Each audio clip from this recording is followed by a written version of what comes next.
Ang mensahe po ng ating Panginoon ay manggagaling po sa John chapter 17, verses 20 to 23. Hindi po bang Tagalog dyan? Tagalog muna tayo ngayon kasi tatry lang ba kung ano yung tono. Tatry lang. Diretso Wala English Kapitaya ka? Tumawa lang kayo, gabi naman. Bakit po gabi? John chapter 17, verses 20 to 23. 20 to 23.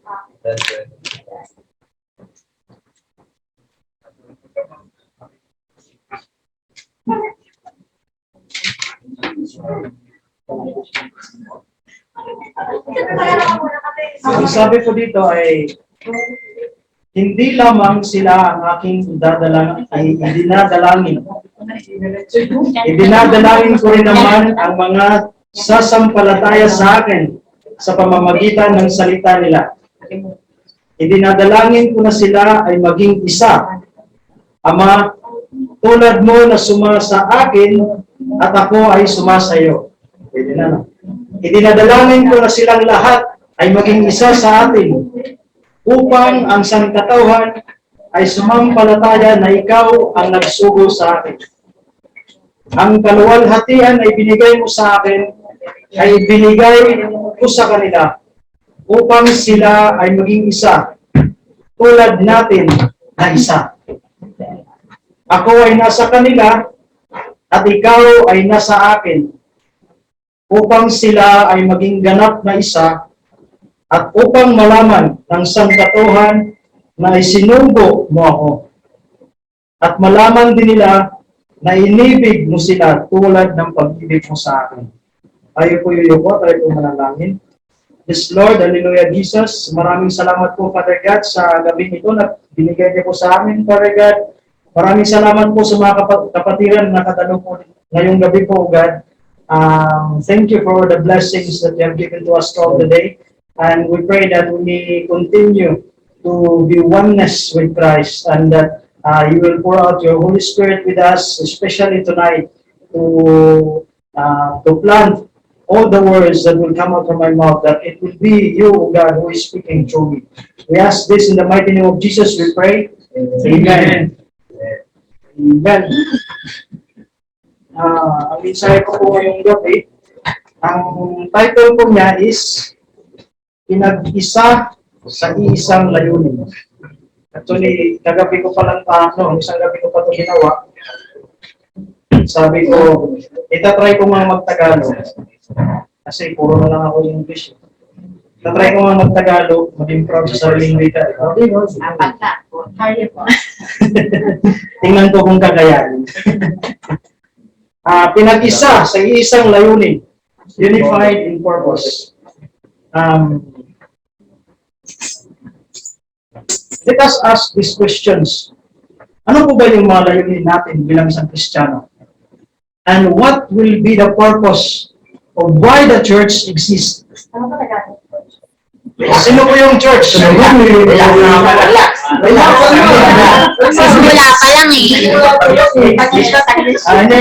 Mix of that. Ano po kaya yung ano po kaya yung layunin ng isang simbahan?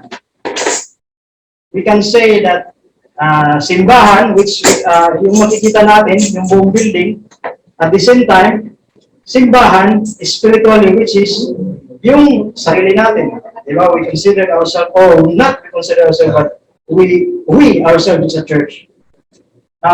May isang consultant na isang simbahan. Pangalan po niya is si Winarn. Muntik na maging arm. Winarn. Isa po siyang consultant na isang simbahan somewhere in Europe. Nagsusurvey siya every time na may may yung mga gatherings na ganito. Nagsusurvey siya sa mga membro. Akala niyo yan na sa mga gawain na ganito, umabot ng siguro hundreds to 150. Parang yung sa, ano ba yun, yung kay, Pastor, sino ba yun? Ibiloy. Hindi. Hindi, si Pastor Bong ba yun? Yung magaling mag-preach. CCS. Yan. Parang ngayon na, kumbaga nasa arena, no? Punong-puno talaga, punong-puno yung simbahan, yung simbahan na inaatinan niya. Habang nandun siya, palagi siya nagtatanong sa mga membro. Una niyang tanong sa kanyang mga membro, bakit umiiral ang simbahan? Actually, sinesearch ko yun, kasi hindi ko masyadong maintindihan yung umiiral, eh. Hindi ko masyadong Tapos nang inaano ko, isang meaning lang, exist. Tapos, exist naman, sinesearch ko naman English, exist, umiiral na naman. Sabi ko, umiiral. O nga. Tanong niya, bakit umiiral ang simbahan? Why does the church exist? So sa mga membro, out of 100%, 89% na mga membro ang nagsabi na ang layunin ng isang simbahan ay pangalagaan ang ating pamilya at ang ating mga pangangailangan. Yan yung sinasabi sa 89% ng mga membro out of 100%. On the other hand, para sa marami, ang tungkulin ng pastor ay para lamang panatilihin masaya ang mga tupa na nasa kulungan. Sino yung mga tupa? We are the sheep. At hindi nawawala ang marami sa kanila. Yan yung layunin ng isang pastor sa isang simbahan. So, out of 100%, 11% ang nagsabi na ang layunin ng isang simbahan ay upang mapanalunan ang mundo para kay Jesucristo. Yan yung mandato ng isang Kristiyano. Go into the world and tell the world about Jesus Christ, about the goodness. Pagkatapos nun, tinanong ang mga pastor na parehong simbahan, doon din, marami sila eh. Marami sila, grupo-grupo ng mga pastor. Tinanong ang mga pastor kung bakit umiiral ang simbahan. Abay, talaga naman, kangahanga yung di ba? Kasi siyempre may mga pinag-aralan eh. Kaysa doon sa mga, kumbaga nakikinig ka sa mga salita. Diba? Kangahanga ang resulta ay kumbaga, eksaktong kabaliktaran sa mga membro na sinasabi. Sa mga pastor na sinusurvey niya, 90% out of 100%, 90% ang nagsabi na ang layunin ng isang simbahan ay ipanalo ang mundo at 10% ang nagsabi ito ay para pangalagaan ang mga pangangailangan ng mga membro. Which is true, di ba? Anong purpose ng isang pastor? Anong purpose ng isang elders? O kung sino man ng mga ka-churchmate na matatagal na at may mga bago na parating, what will be the purpose of these brothers, of these sisters, di ba? Kundi, pangalagaan yung mga bago, pangalagaan yung mga membro.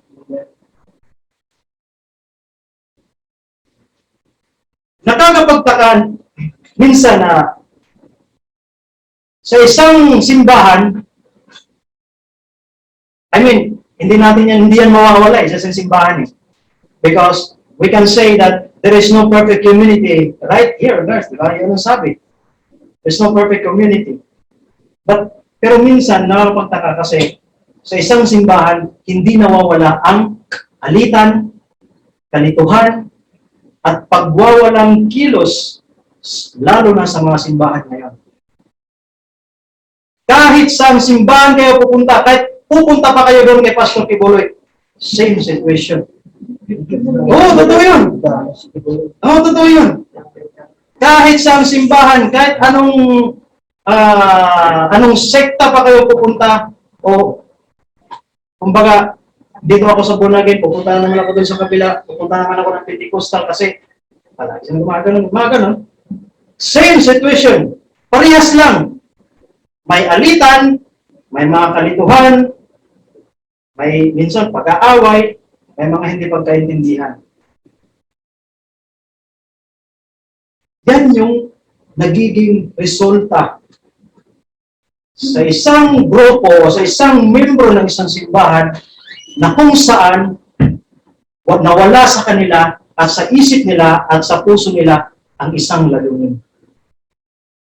Layunin sa bawat isa kung bakit tayo dito nakatipon-tipon.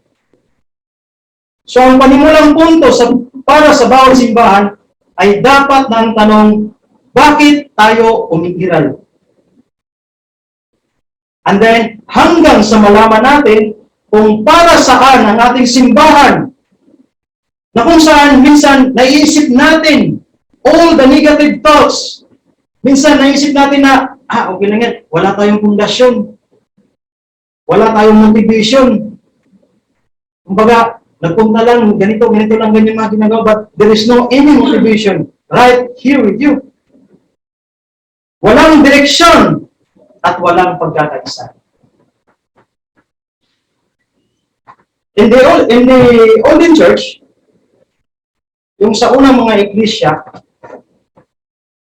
alam mo ba kung bakit sila umiiral?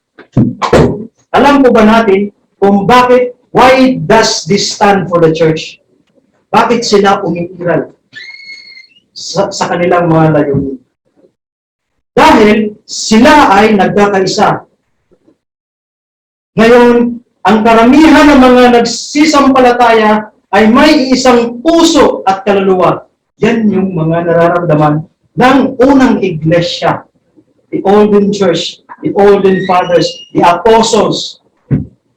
Despite with all the problems, kahit pinipersikit pa sila o kahit hinahanap sila, pero sila ay nagkakaisa sa isang layunin. At sa dakilang kapangyarihan ay pinatotohanan ng mga apostol ang pagkabuhay ng muli ng Panginoong Hesus. At ang dakilang biyaya ay nasa kanilang lahat. Makikita po yan sa Gawa, chapter 4, verses 32 at saka verses 33. Inilista ni Hesus ang mga tagasunod na ito, hindi sa isang buhay ng paglilibang, ngunit sa isang buhay ng paglilingkod. Habang ang bawat isa ay may iba't ibang gawain, lahat sila ay may parehong tungkulin. Yan yung purpose at yan yung focus with the apostles.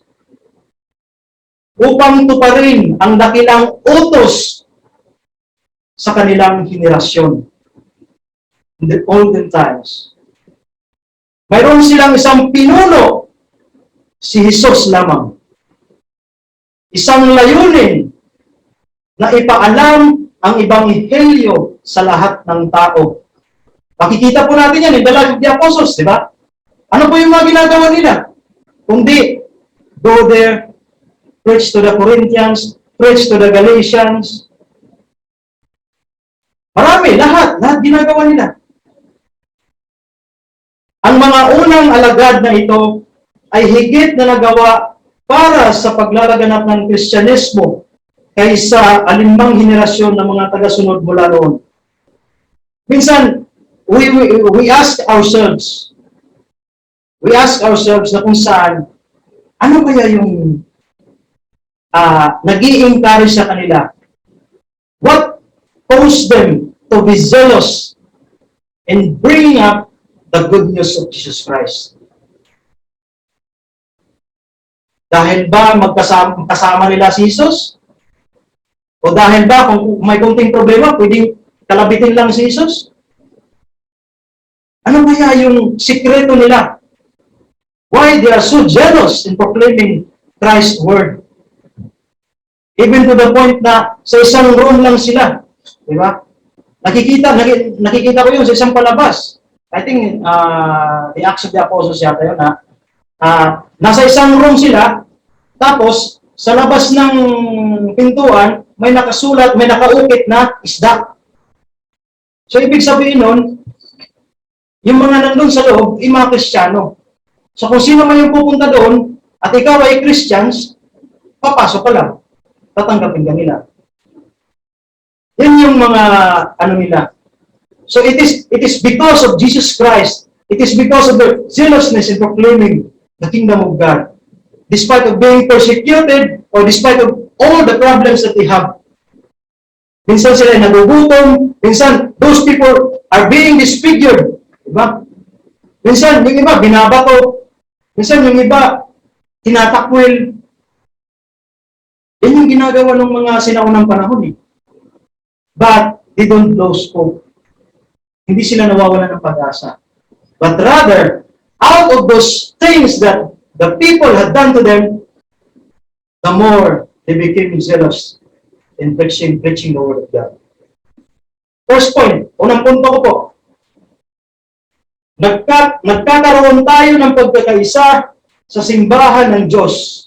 Makikita po yan sa mga Gawa, chapter 4, verse 32. Nagkaroon tayo ng pagkakaisa sa simbahan ng Diyos. Tingnan po natin mga kapatid, lahat ng mananampalataya ay nakibahagi sa pagkakaisa ito. Lahat. When we speak about unity in the church, lahat po ay nakakabahagi. Hindi lang ang mga apostol in the olden times, hindi lang ang mga pinuno, but rather, ang lahat ng mananampalataya ay nagkakaisa. Nagkaroon ng paunahing pagkakaisa ng pag-ibig at layunin. Ang pagiging isa sa puso at sa isipan ay pagkakaisa sa bawat himaymay ng ating buong pagkatao. Ang pagiging isa sa puso at sa isipan ay ang pagkakaisa sa bawat himaymay ng ating buong pagkatao. Totoo po yun. Letter A, tayo ay pamilya sa relasyon. We are a family in a relationship. Pareho lang tayong may sinasamba sa iisang espiritual na Ama, ang Diyos na makapangyarihan sa lahat. Yan po yung sinasamba natin, iisang espiritual na Ama. Nagbahagi tayo ng espiritual na kapanganakan. Tayo ay ipinanganak na muli sa pamilya ng Diyos. We were born again in the family of God. May isang kanta na sinulat si Bill at Gloria Gather, ang naglalarawan sa isang relasyon ng isang pamilya. Ang sabi ko doon, hindi ko alam kantahin na, basahin ko lang. Ang sabi ko doon, natutuwa akong bahagi ako ng pamilya ng Diyos. Nahugasan ako sa bukal, nalinis ng kanyang dugo. Mga kasamahang tagapagmana ni Jesus, habang tayo ay naglalakbay itong damuhan, sapagkat bahagi ako ng pamilya, ang pamilya ng Diyos. Yan po yun. We are the part of the family of God. We cannot deny it. Kahit sabihin man natin na, ang sabi dun sa kanta? Rich like me. Diba? Rich like me. Kahit sabihin mo natin kung gaano tayo makasalanan na pagkatao, but we belong to the family of God. We belong to the family of God. Letter B, magkaibigan tayo sa pakikipagkapwa. Ibinahagi natin ang kanilang buhay at ang kanilang mga ari-arian sa isa't isa. Lumampas ito sa isang magiliw na salita at isang tapik sa likod. Binigyang prioridad natin ang pagtugon sa pisikal at praktikal na mga pangangailangan na makikita sa komunidad. Ang sabi po ni Chuck Swindoll, sabi po niya, Chuck, C-H-U, Chuck, C-H-U-C-K. Chuck.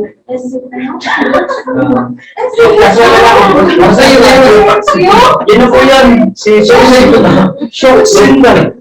Ang sabi po niya, ang sabi po niya ay, ang mga simbahan ay kailangang maging hindi katulad ng mga pambansang dambana. Malalim masyado, no? Ang mga simbahan ay kailangang maging hindi katulad ng mga pambansang dambana at higit na katulad ng mga bahan. Tinitingnan ko sa English. Yung alam mo yung sa Google, tapos inakopy mo, tapos tinatas ko. Ang nakita ko doon, church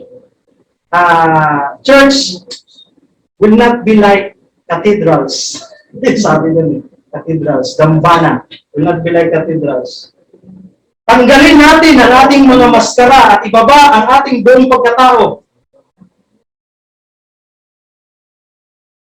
Remove all the mask. Medyo makapal-kapal na yan. Remove all the mask. Tanggalin po natin yung mga maskara natin. When we come to Jesus, when we come to the family of God, we have to remove everything. We have to leave that behind.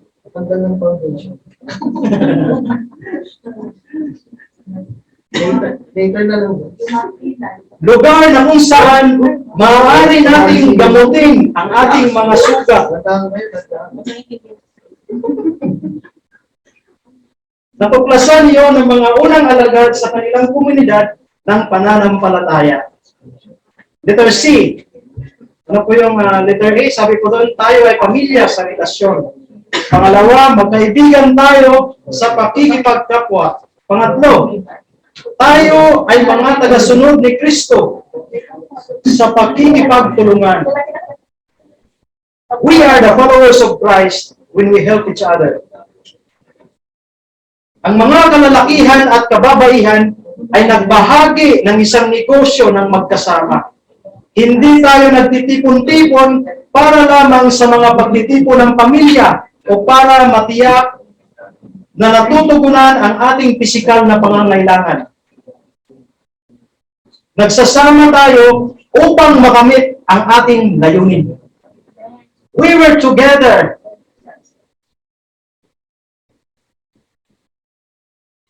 We were together in the family of Christ para makamit natin kung what will be our purpose of being right here.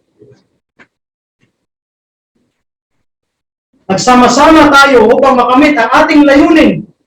Ang mga kalalakihan at kababaihan ay magkatuwang sa pag-abot sa mundo para kay Kristo. That's why there is man and woman. May mag-asawa. Holding hand each other.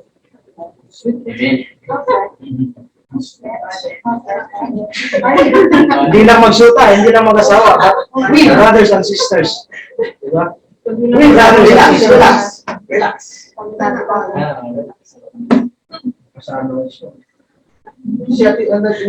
Nagling tayo ng mga armas, hindi lamang para sa ating kaginawaan at ating suporta, ngunit upang maabot ang mga hindi nakaugnay sa atin. There was a story. May isang istorya about a little girl, isang batang babae. She was 3 years old. Itong babae na to, they were having sa school, kaya sila, may activity sila sa labas sa school. Itong babaeng to, while she was doing by herself, bigla siya nawala. Kasi nawala talaga. Sa sandaling napagtanto ng kanyang pamilya, ang kanyang kalagayan, sinimulan nila siyang hanapin. hinanap na yung babae, yung batang babae sa kanyang mga pamilya. Diba? Hinanap na. Lahat ng mga bata na nandun, mga teachers, ganyan, hinahanap din siya, yung bata. Pero yung paghahanap nila, one go the other way, another one go this way, yung mga ganun. Parang hiwalay na paghahanap. Tinawagan nila ang kanilang pamilya at mga kaibigan para tumulong sa paghahanap. Umabot pa sa bahay, yung paghahanap, ha? Nagpunta sila sa iba't ibang direksyon para hanapin siya. Yan sinasabi ko. Yung iba pumunta doon, yung iba pumunta doon. Ngunit, walang kabuluhan. Hindi nila nakita yung bata. Sa wakas, bago magtakip silim, may isang bata nagmungkahi, sabi niya,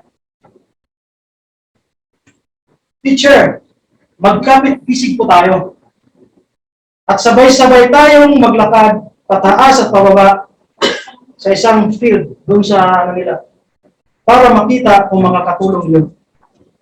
Kapit-bisig yung yung ano, kapit-bisig, diba? Hinahanap nila na ganun. So dahil sa magkadikit nilang mga braso, natagpuan nila yung bata. Yung pala nagtatago lang. Natagpuan nila. Kumbaga nasagi ba? Kasi, pag kayo ay isa lang, pupunta ka dito, hindi mo alam nandiyan na nakatago. Yung isa nandito, hindi mo rin alam nandiyan na nakatago. But when they join together, as a family of God, nakita nila yung bata na nawala. So, ang mga membro ng isang simbahan ay isang grupo ng mga tao mula sa iba't ibang background na may iba't ibang interest at iba't ibang mga pananaw na tinatawag na magkasama para sa isang layunin. In a church, all of us has a different background. Lahat po tayo. Hindi ibig sabihin na ako ay Bisaya, kayo ay Tagalog, kayo ay Ilocano, kayo ay Ilonggo, o ano pa man yan. But different backgrounds, different attitude. Pero, kahit tayo ay iiba, pinagkaisa tayo ng ating Panginoon sa isang layunin. Remember the Tower of Babel. The story of the Tower of Babel, alam po natin lahat yan. Iba't ibang lingwahe, pero lahat sila nagkaintindihan. Totoo po yan, nasa Biblia yan mga kapatid. Ang layunin yun ay magtulungan sa pag-abot sa kabila ng ating mga pader para malaman ng iba ang pag-ibig ni Jesucristo. So that other people, Christians or non-Christians, will come to know and will come to recognize the love of God right here with you, kapatid. Tayo ay nasa negosyong nagliligtas buhay. Negosyong nagliligtas buhay. Ang pagsusumikap na iyon ay pinakamahusay na nagawa kapag naintindihan natin na tayo ay isang pamilya ng mga kaibigan sa pakikipagtulungan sa isa't isa. We are a family of friends helping each other. Despite of which place we came from, but we are here helping each other. And we are here, we build as a family, not a physical family, but a family united with Jesus Christ. Pangalawang point, naranasan natin ang kapangyarihan ng Diyos. Makikita ko yan sa mga gawa, chapter 4, verse 33. Actually, itong mga gawa, the Acts at saka itong John chapter 17, parihas lang. Kung alam nyo, parihas lang sila ng meaning.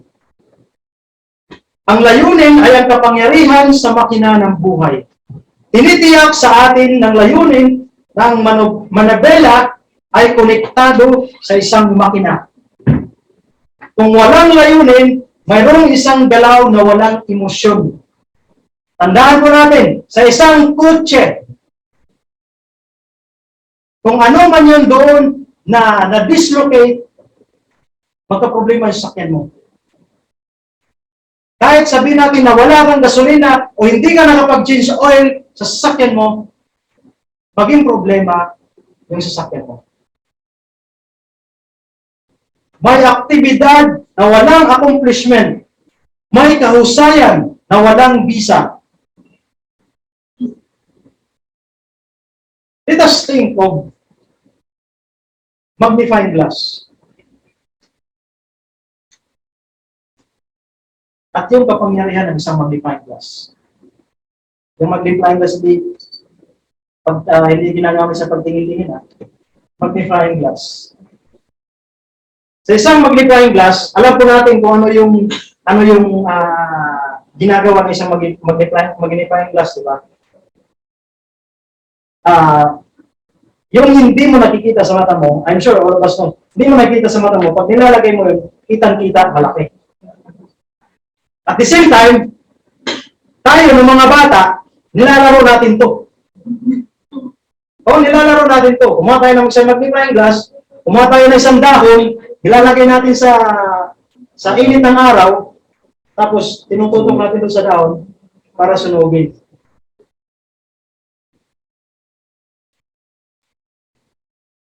At kapag ang liwanag ay puro sa mas mataas na antas, tulad ng isang laser beam, maaari pa ito maputol sa isang blopin ng bakal.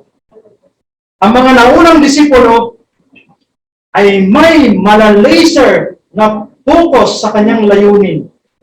At ang katumbas na resulta ay kapangyarihan ang dinamitan ng ating Panginoon. Letter A, ang kapangyarihan ay napatunayan ng paglago ng isang simbahan. Ang kapangyarihan ay napatunayan ng paglago ng isang simbahan. Sa loob ng ilang linggo, in the Acts of the Apostles, nagpunta ang simbahan mula sa upper room patungo sa bawat sala sa Jerusalem. Tinataya ng mga eskolar na sa unang 25 taon ng simbahan sa Jerusalem, ito ay lumago mula 120 katao hanggang sa mahigit 100,000 tao. Iyan ang kapangyarihang ipinamalas ng ating Panginoon. Akalain niyo yan? From the church, when the Lord says to Peter, "And you are Peter, and upon this rock I will build my church," going to the upper room, and from the upper room, going sa bawat sala ng Jerusalem, ito ay lumalago at nakakuha ng mga tao 120 hanggang sa mahigit 100,000 katao. Yan ang kapangyarihan ng ating Panginoon ay pinamalas sa atin at sa mga disipulo. Letter B, ang kapangyarihan ay napatunayan ng kanilang kakayahan na makatiis sa pagsalakay ni Satanas. Sa sandaling ang Espiritu ay dumating sa simbahan, si Satanas ay naglunsad ng isang mabangis na pag-atake. Ano po yun? Kahit yung pastor na nagsasalita o kahit yung ba nagpipreach yung iba ay iba ay feeling sleepy. Kaya tumawa muna tayo, palakpak muna. Palakpakan natin yung Panginoon. Ang Pentecostes ay sinundan ng pag-uusig. Una, nagkaroon ng pisikal na karahasan habang ang mga pinuno ng simbahan ay itinapon sa bilangguan. Pangalawa, nagkaroon ng katiwalian sa moral na napatunayan sa pamamagitan ni Ananias at Safira upang ipasok ang kasamaan sa panloob ng buhay ng simbahan at sa gayon ay masira ang pagsasama. Pangatlo, nagkaroon ng tusong pakana ng profesional na pagkagambala upang ilayo ang mga apostol mula sa kanilang prioridad sa panalangin at pangangaral sa pamamagitan ng pag-abala sa kanila sa panlipunang pangangasiwa na hindi nila tungkulin. Ngunit sa bawat kaso na paglabanan ng simbahan ang pag-atake at nananatiling tapat sa layunin nito na maabot ang mga tao para kay Kristo. So kahit anumang atake na gagawin sa atin ni Satanas, if we are united with the Lord, if we are unified in His purpose sa Kanyang mga layunin, we will never be shaken. Nasa kanta ko yan, we will never be shaken. Kahit anong problema na naramdaman mo, o kahit pinagalitan ka pa doon sa trabaho mo, o even to the point of being a suicidal, God will never leave you. God will never forsake you. Nandyan po siya. Anak ka niya. Letter C, ang kapangyarihan ay napatunayan sa kanilang paghahanap ng lakas sa pagkakaiba-iba. Mabilis na napagtanto ng unang mga Kristiyano na ang kanilang pagkakaiba-iba ay maaaring maging sanhi ng pagkakabahabahagi o pinagmula ng kapangyarihan. Pinipili nila ang huli. Hindi sila lahat magkatulad. Napakamaraming opinyon, isang malawak na uri ng mga regalo, ngunit nakahanap sila ng mga paraan upang maisama ang kanilang mga pagkakaiba sa isang simponikong kabuuan, upang lumikha ng isang pagkakaisa ng espiritu ng pagkakakilanlan at ng layunin na ang sentro ng pagkakaisa ay si Kristo. Yan po yun. Ang kapangyarihan ay napatunayan sa kanilang paghahanap ng lakas sa pagkakaiba. Kahit pinaghihiwalay man kayo, o despite with all the attitude, different attitude na kung meron tayo, but the Lord will send the Spirit to us para hanapin tayo at para bigyan tayo ng lakas ng loob upang ipatuloy natin ang ating layunin, at yun ay magiging sentro ng pagkakaisa natin sa pamilya ng ating Panginoon. Sa madaling salita, sila ay kahawig ng isang symphony. Maaring iba ang nilalaro nila mula sa taong nakaupo sa tabi nila, ngunit ang kanilang pagkakaiba at pagkakaiba-iba ay lumikha ng isang mas kahanga-hangang tunog kaysa kung lahat sila ay nasa parehong instrumento, tumutugtog ng parehong nota. Ang pagkakaisa ay umiiral sa gitna ng pagkakaiba-iba dahil lahat tayo ay sumusunod sa parehong marka ng musika. Totoo po yan. There was a story of a group of instrument. Alam niyo po yung yung anong tawag yung malit lang, yung flauta, yung malit lang.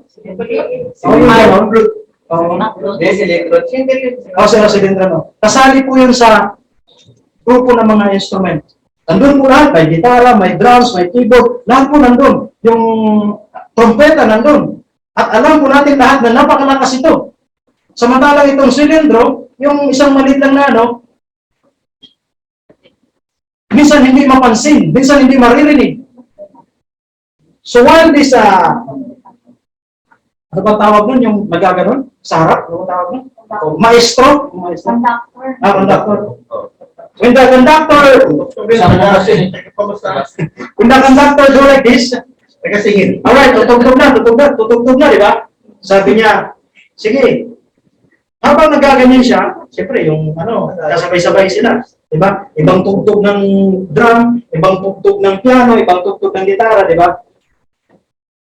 Ngayon, alam din ng conductor sabi niya, parang may nawala. Yung pala, yung naghahawak ng silindro, nadi-discourage siya kasi nga, habang tinutugtog na yun, natatabunan siya. Parang kumbaga, yung tamborin, diba? Yung tamborin parang, I mean, sa isang instrumento, parang ano lang ba? Kumbaga sa isang grupo, parang salimpusa lang ba na yung mga tinutugtog lang ng gano'n. Pero, nakakabuo at ano ng puso, di ba, pag naririnig mo. So, when the conductor didn't notice and didn't hear the cylindro, in-stop niya. Sabi, ba't hindi tumutugtog yung yung cylindro?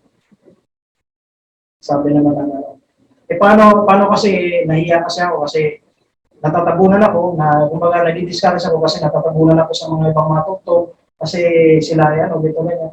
At saka pansinin, di ba? Yung sa habang sa kanya, nakaupo na doon sa gilid tapos sa ganun na pansinin. In that situation, there we can notice being united. Kahit iba-ibang tugtog yung gagawin mo dyan. But all of us are playing with the same notation. All of us are playing with the same music. At sabihin na natin na, di ba, kanina may ano tayo? Kanina may praise and worship tayo. Tatanungin mo kayo, naiingayan ba kayo? Hindi. Hindi tayo naiingayan. But the more we lift up our spirit, when we hear the music, the more we lift up our spirit, and the more we are being united with the Lord. Kasi ang sabi nga po dun, lagi kong sinasabi dito that when we sing, we pray twice. So, kumbaga hindi siya nagiging kagambal-gambal sa ating pagsasamba. But the more we lift up our spirit to the Lord. Yan po yun. Pangatlong point, natuklasan natin ang pabor ng Diyos. Makikita po yan sa mga Gawa, chapter 4, verse 33. Dahil ang mga unang disipulo ay nagkakaisa sa layunin at dahil sila ay nakatuon sa gawain ng pag-abot sa mundo ng Ebanghelyo ni Jesucristo, ningitian sila ng Diyos ng may pabor at ang dakilang biyaya ay nasa kanilang lahat. Mga Gawa, chapter 4, verse 33. Ang biyaya, tulad ng alam natin, ay nangangahulugan ng hindi nararapat na pag-ibig o pabor. Dahil ang Diyos ay mapagbigay. Dahil ang kanilang puso ay nabasag sa parihong mga bagay na nakadurog sa puso ng Diyos. Ang Diyos ay ngumiti sa kanila. Dahil mataas ang pagpapahalaga nila sa layunin ni Jesus, pinapahalagahan sila ng Diyos. The Lord give them more importance. Pinapahalagahan sila ng Panginoon. The Lord feel as important, di ba? Napaka-importante po tayo bilang isang pamilya ng isang Panginoon. Wala pong ni isa dito na magsasabi na wala, hindi ako mahal ng Panginoon kasi yung prayer request ko simula last 2010 hanggang ngayon hindi pa nasagot. No. Hindi natin masusukat doon ang pagmamahal ng Panginoon. There are some other reasons why the Lord still holding your prayers. Why the Lord is still keeping up your prayers. Malay natin, baka gusto niya makita sa'yo na palagi kang pupunta. Nakakatawa ako kasi hindi ako pupunta lagi. Para sa akin, ay may umiiral. Kapwa bilang individual at simbahan, isang direktang ugnayan sa pagitan ng ating katapatan sa plano ng Diyos at ng pabor ng Diyos sa ating buhay. Kung gusto nating maranasan ang mga pagpapala ng Diyos, kailangan muna nating maging masunurin sa kanyang mga layunin. Alangan naman, di ba? Di ba? Napakaswerte mo naman. Hindi ka susunod sa kanyang mga layunin, tapos you expect for something from God. No. Hindi po yun. You have to do something for God. At yun ay makukuha mo if you follow the purpose that the Lord has given to you.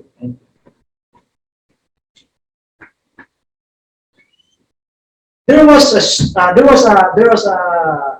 a movie. ang movie ko na yun is Chariots of Fire. Ewan ko kung naroon nyo na yun. Chariots of Fire. Sinubukan ni Eric Liddell na ipaliwanag sa kanyang kapatid kung bakit pinili niyang maghanda para sa Olympic Games kaysa agad na bumalik sa China bilang isang misyonero. Sabi niya, kapag tumakbo ako, nararamdaman ko ang kanyang kasiyahan. So nahanap ni Eric Liddell ang kanyang layunin at tumakbo sa Olympic stardom. Kasunod ng kanyang tagumpay sa Olympic ay bumalik siya sa larangan ng misyon sa China. Doon natupad din ang kanyang layunin at doon naramdaman din ang kasiyahan ng Diyos.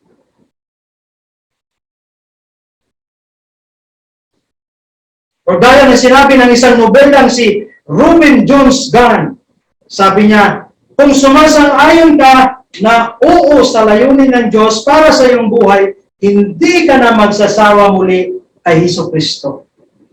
Kung sumasang-ayon ka na oo sa layunin ng Diyos para sa iyong buhay, para sa ating buhay, hindi na tayo magsasawa muli kay Hesukristo.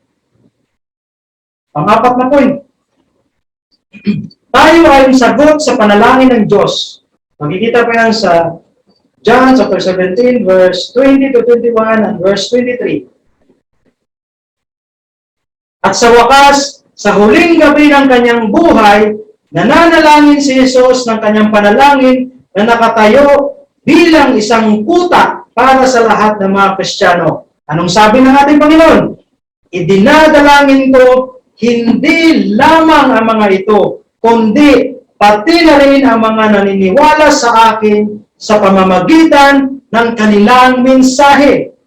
Naway sila rin ay maging isa sa atin upang ang mundo ay maniwala na iyong sinugo ako at nasa kanila at ikaw ay nasa akin. Naway sila ay maging ganap na isa upang malaman ng sanlibutan na iyong sinugo ako at inibig mo sila gaya ng pag-ibig mo sa akin. John chapter 17, verse 20 to 21 and 23. These words are really very important. Itong mga salitang to ng ating Panginoon, really napakalaga sa buhay po natin, mga kapatid. Dahil alam natin na malapit na ang wakas. So in that point, nananalangin si Jesus sa huling pagkakataon para sa kanyang mga tagasunod. We can pray to each other. Kaya nga may purpose tayo eh. Kaya nga tayo ay united with the Lord, united with the family of God. We pray for each other. Pero minsan nakakatamad, di ba? Aminin man natin o hindi, pero nakakatamad minsan. Minsan we are lying down in our bed and we pray before we go to sleep. And then right here and then, wala na, nag-iilik na. Nawala na. Habang humihinga ang kamatayan sa kanyang leeg, hindi na nanalangin si Jesus para sa kanilang tagumpay, kanilang kaligtasan o kanilang kaligayahan. Nananalangin siya para sa kanilang pagkakaisa dahil matutupad nila ang kanyang layunin. Nananalangin siya na mahalin nila ang isa't isa habang nagpapatuloy sila upang mahalin ang mundo sa kanya. Nananalangin siya para sa kanyang mga disipulo at para sa lahat ng manananampalataya kay Hesukristo na magiging kanyang mga tagasunod. Ibig sabihin, ikaw at ako, sa kanyang huling panalangin, nananalangin si Jesus na ikaw at ako ay magiging isa. We will be as one, united with the Lord. Sa lahat ng mga aral na makukuha natin sa mga talatang ito, huwag palampasin ang pinakamalaga. Ano po yun? Ang pagkakaisa ay mahalaga sa Diyos. Being oneness with each other is very important in the life of Christ. Ayaw ng Ama na mag-away ang kanyang mga anak. Totoo po yun. In a family, ang kawalan ng pagkakaisa ay bumabagabag sa kanya. Bakit? Sa pamamagitan nito ay malalaman ng lahat ng mga tao na kayo ay aking mga alagad kung kayo ay may pag-ibig sa isa't isa. John chapter 13, verse 35. Ang pagkakaisa ay lumilikha ng paniniwala. Akalain nyo yan? Being one with each other, with the same purpose in the Lord, will build up a strong faith. A faith that can move mountains. Paano maniniwala ang mundo na ang Diyos ay nagpadala kay Jesus? Hindi kung magkasundo tayo. Hindi kung butasin natin ang bawat kontrobersya. Hindi kung nagkakaisa tayo sa bawat boto. Hindi kung hindi tayo gagawa ng pagkakamali sa doktrina. Pero kung mahal natin ang isa't isa. Mahalin natin ang isa't isa. Kung ang pagkakaisa ay lumilikha ng paniniwala, kung gayon ng pagkakawatak-watak ay nagbubunga ng di paniniwala, paano maniniwala ang mundo sa Ebanghelyo kung ang mga naniniwala na dito ay nakikipaglaban sa kanyang sarili? So ang kawalan ng pagkakaisa, mga kapatid, ay hindi lamang isang iskandalo para sa mga hindi naniniwala. Totoo po yun. People saw us being united right here. Tapos pagdating natin sa labas, kanya-kanyang kusip sa bawat isa. Kanya-kanya mga kwento sa bawat isa. Diba? So paano maniniwala yung hindi mga Kristiyanos? Paano natin sila maakay sa buhay ng ating Panginoon? If we ourselves, we are the one who is doing it. Totoo po yun. So it must come with us. Lahat po tayo. No one is exempted. Dapat manggagaling sa atin, mga kapatid. Hindi kaya ang pagkakaisa ang susi sa pag-abot sa mundo para kay Kristo. Kung ang pagkakaisa ang susi upang matupad ang layunin ng Diyos na ipalaganap ang mensahe ni Kristo, hindi ba dapat ito ang dapat na unahin sa ating mga panalangin? Kung mahalaga sa Diyos ang pagkakaisa, hindi ba dapat mahalaga sa atin ang pagkakaisa din? If being united is very important with the Lord, bakit di natin kayang pahalagahan ang unity na binibigay ng ating Panginoon? Kung priority sa langit ang pagkakaisa, hindi ba dapat priority natin ito na nandito tayo sa mundong ibabaw? Totoo po yun. Wala kahit saan sa pamamagitan ng paraan ay sinabi sa amin na bumuo ng pagkakaisa. Itinuro lamang sa atin na panatilihin ang pagkakaisa. Sa pananaw ng Diyos ay mayroon lamang isang kawan at isang pastol. Makikita po yan sa John chapter 10, verse 16. Ang pagkakaisa ay hindi kailangang likhain. Kailangan lang itong protektahan. Paano natin gagawin yun, mga kapatid? How can we do that? Paano natin gagawin ang lahat ng pagsisikap upang mapanatili ang pagkakaisa? How can we give an effort just to remain intact in the unity that the Lord has given to us, especially in this family of God? Nangangahulugan ba yun na ikompromiso natin ang ating mga paniniwala? Hindi. No. Ibig bang sabihin ay tinatalikuran na natin ang ating katotohanan, pinapalaga natin? Hindi.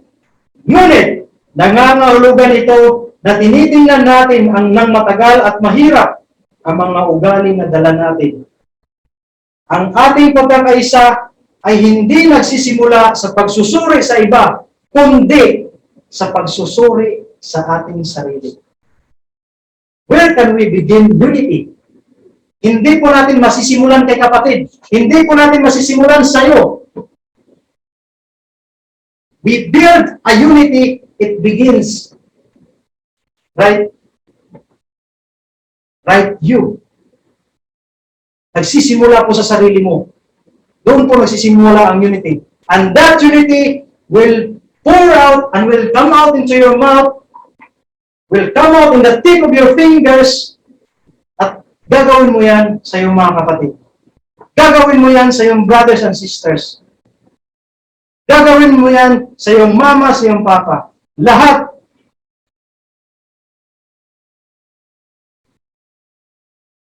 Nagsisimula ang pagkakaisa hindi sa paghihiling na magbago ang iba, ngunit sa pag-amin na hindi tayo perfect sa ating sarili.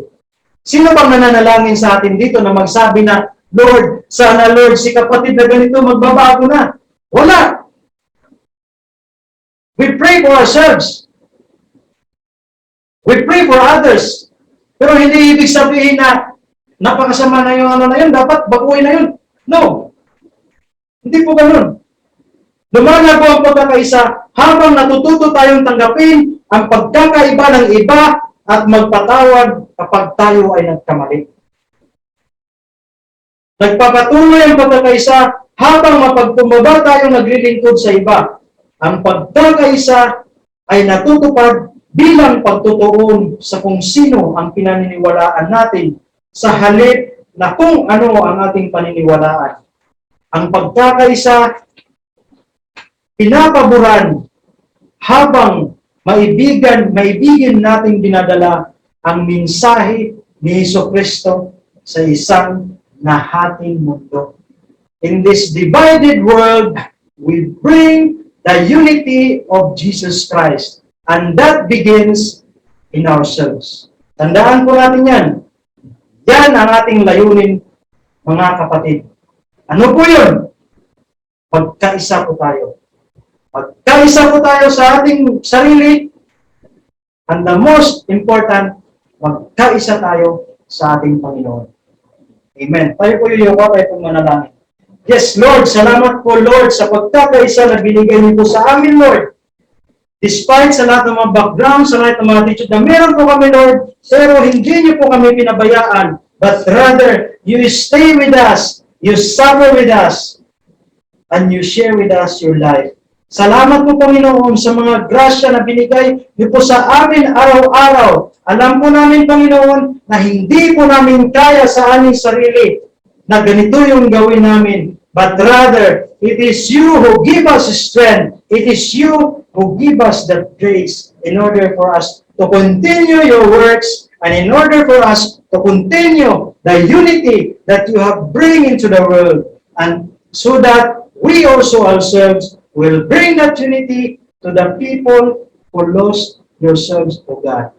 Salamat po, Lord, at nawa ay itong lahat ng mga sinasalita ko po, Lord, ay magiging example po sa lahat at magiging at tayo po na nakatanggap sa kanyang mga salita will be a good example to the people who are there na hindi nakakilala sa ating Panginoon. Salamat po, God. Lahat po ng aming inihiling ay manggagaling lang po sa iyo at lahat ng katuparan ay magagaling sa iyo in the unity of the Holy Spirit, one God, forever and ever.